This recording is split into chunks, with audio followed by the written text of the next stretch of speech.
Picture this. A routine day takes a dramatic turn when a confident black man encounters a Karen-like female cop who's determined to assert her authority. The tension builds as she questions his presence, demanding identification without providing a clear reason. Calm yet firm, he knows his rights and isn't about to back down. Her frustration grows as he challenges her assumptions with poise and knowledge, refusing to be intimidated. The exchange quickly becomes a battle of wits, drawing a crowd and escalating the stakes. Will she realize she's overstepping her bounds, or will her ego push her further into an uncomfortable spotlight? This story isn't just about a clash of personalities.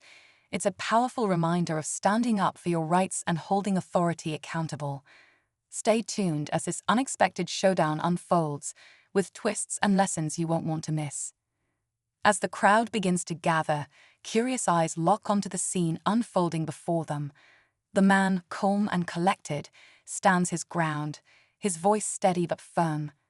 He knows the law was on his side, and he refuses to let the officer's demanding tone shake him. She, on the other hand, seems rattled by his confidence.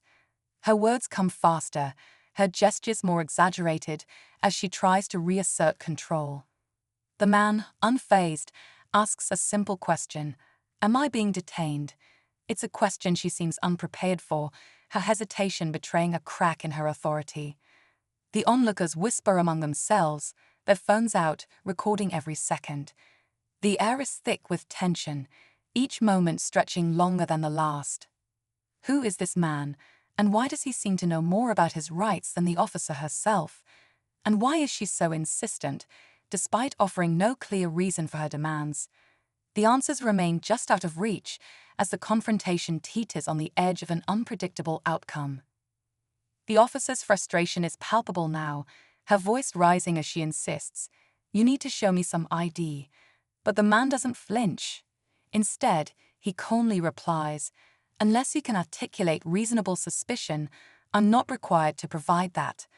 His tone isn't combative, it's measured, deliberate. He's clearly someone who knows his rights and isn't afraid to exercise them. Meanwhile, the crowd grows larger, their murmurs adding to the tension. Some people seem to side with the officer, nodding in agreement with her demands. Others, however, admire the man's calm defiance, whispering about how he's standing up for himself in a situation that feels unjust. Among them is a young woman quietly recording everything, her phone steady as she captures the unfolding drama. The officer hesitates for a moment, glancing at the growing audience. Her expression flickers between determination and doubt, as if she's weighing her next move. The man, still calm, asks again, "Am I free to go?" The question hangs in the air, unanswered, as the tension reaches a boiling point. The officer takes a step closer, her voice sharper now. "If you don't comply, I'll have no choice but to escalate this," she says, trying to regain control. The man doesn't move, his composure unwavering. "Escalate to what?" "I've done nothing wrong," he replies, his voice calm but firm. His words hang in the air, challenging her authority in a way that seems to unsettle her even more. The crowd shifts uneasily, sensing the tension hitting a new level. A few people call out, urging the officer to back down, while others whisper nervously about what might happen next. The young woman recording steps forward slightly, her camera now capturing every detail of the officer's body language, the man's calm demeanor, and the murmuring crowd. For a moment, it feels like time stands still. The officer's hand hovers near her radio, her jaw tight with frustration. The man stands tall, his steady gaze meeting hers. The air is electric, every second dragging as everyone waits to see who will make the next move. Just as the standoff seems to reach its breaking point, another officer arrives on the scene. A tall, older man with a calm presence, he steps out of his patrol car and walks toward the tense encounter. The crowd shifts again, murmurs growing louder as they wonder if this will tip the scales. The female officer quickly turns to him, her frustration evident as she explains the situation, emphasizing her demands and the man's refusal to comply. The older officer listens carefully, his expression neutral, then turns to the man. "Sir, can you tell me what's going on here?" he asks, his tone measured.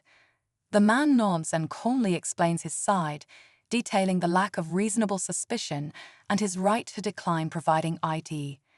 His words are clear, logical, and confident, catching the older officer's attention. But then something unexpected happens. The older officer asks the female cop a pointed question: "What's your probable cause?" Her face freezes, the weight of his words hitting hard. The crowd falls silent, sensing a shift in power. The tension thickens as the question lingers, unanswered, with everyone now watching her reaction. The female officer stammers, caught off guard by her colleague's direct question. "Well, he was acting suspiciously," she says, her voice faltering. The older officer raises an eyebrow. "Suspicious how?"